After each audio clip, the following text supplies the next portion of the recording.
Are you ready? Start.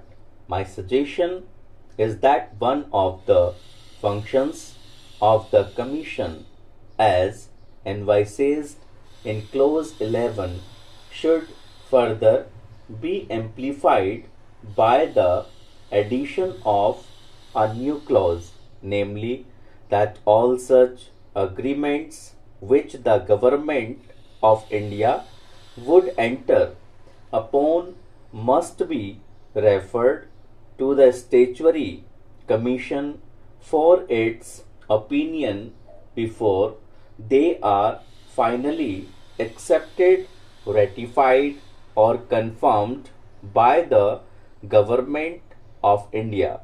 The reason for this is that it is an expert body, it is a body which will be dealing with such matters on the technical side. From time to time, it will have a well-equipped technical personnel at its disposal to avail of and to pronounce such an opinion. It will consist of persons who will be well versed in matters of industry and commerce. This is one of the conditions of appointment for membership. Consequently, my submission is that the government should think and the select committee should think why a particular clause to that effect be not added amongst the normal and ordinary functions of this commission. Without such a clause, one submit, it will be greatly hampering and restricting the activities and recommendations of the Tariff Board. Take a case of the Havana Charter. It is not today within the functions of this commission.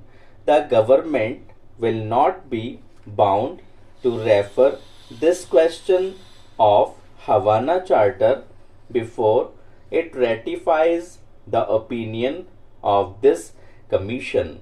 It is an essential matter. Suppose the government ratifies that the decision of the Government of India will have a great effect upon the day-to-day working of the Tariff Commission, as also upon matters that will come for decision before the Tariff Commission.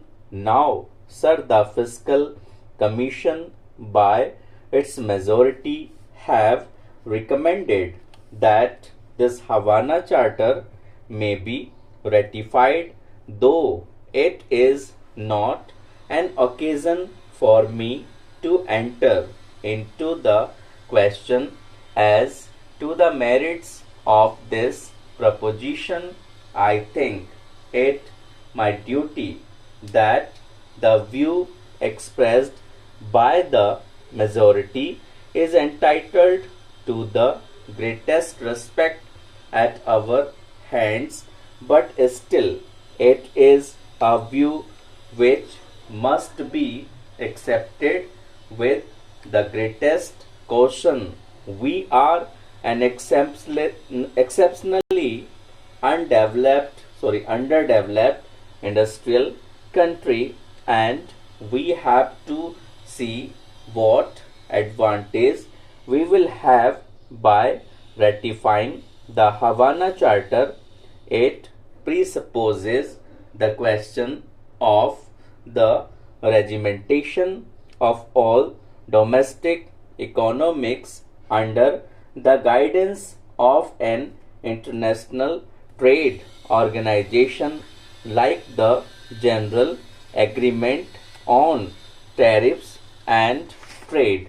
I submit that the International Trade Organization will be bound to be dominated by vested interests by those countries which are at the pinnacle of their industrial glory today, and their interests are in direct conflict with our interests as an underdeveloped country.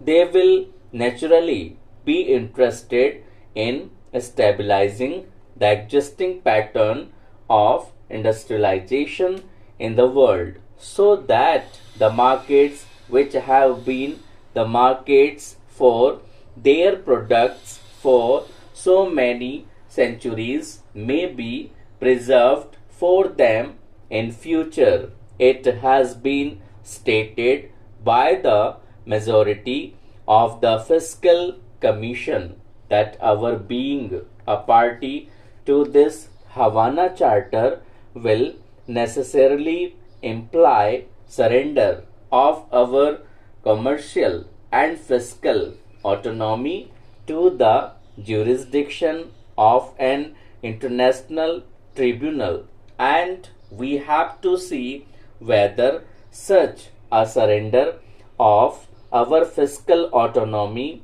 in such an underdeveloped stage of our industry will be in the best interests of the country. Sir, what is the positive gain that we are likely to have by entering into an agreement or by ratifying this Havana Charter? Is there any guarantee that the International Trade Organization will afford chances, facilities, and resources for the development of the underdeveloped countries? There is no such guarantee.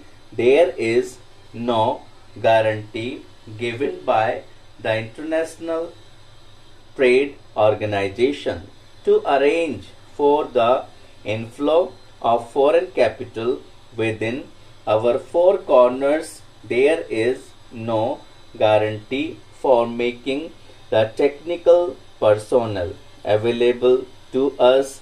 There is guarantee for making available capital goods to us. If there is no such guarantee, I think that it will not be in the interests of the country to ratify the Havana Charter, and my submission is that it should be the normal duty and function of the Tariff Commission that all such questions must necessarily be referred to the Tariff Commission for its consideration, discussion, and recommendation, and it is only after going through the views of the Tariff Commission that the government should take a decision whether it is to act in a particular manner or not. Similar is the question of imperial preference. I ask a specific question of my honorable friend, the sponsor of the bill. Will it be incumbent hereafter for the government to inquire about the views of this commission on this important matter? Now this imperial preference has been before this country for a number of years, from 1932 up to the present time, but the policy of the government has not changed in that respect. I say it is a humiliation, a stigma on our commercial autonomy, and the sooner it is brought to an end, the better it would be stopped.